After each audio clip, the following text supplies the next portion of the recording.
हा नमस्कार नमस्कार. 29 एप्रिल आम्ही टिळक नगरच्या रोडवर आहोत आणि इथे बघू शकाल सिमेंट रस्ता बांधणं काम चालू आहे.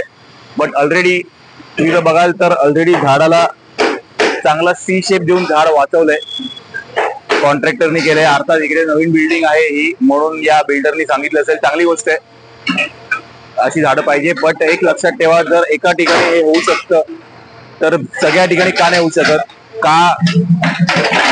का तुम्हाला बिल्डरनी किंवा कोणी सांगितलं पाहिजे? कॉन्ट्रॅक्टर लोकांना तुम्ही असं जर करू शकतात एका ठिकाणी, तर पूर्ण कल्याण डोंबिवली जिकडे असेल तिकडे डेफिनेटली करा, कारण यांनी झाड वाचतंय, माती मुराला चांगली जागा आहे. तर आमची अशी इच्छा आहे सगळ्या कॉन्ट्रॅक्टर लोकांना की हे डेफिनेटली लवकर करा. आणि MMRDA जर तुमच्या कॉन्ट्रॅक्टरची कोणी काही मीटिंग असेल तर आम्हाला बोलवा, आम्ही येऊ, आम्ही त्याच्याशी बोलू, कारण हे खूप छान आहे. याच्यानी काही परत रिपेअरिंगची गरज नाही, काही तोडण्याची गरज नाही. जे आम्ही तोडतोय पेवर ब्लॉक ते काही गरज नाहीये, ऑलरेडी असं होतंय, तर असं होऊ द्या. थँक्यू, धन्यवाद.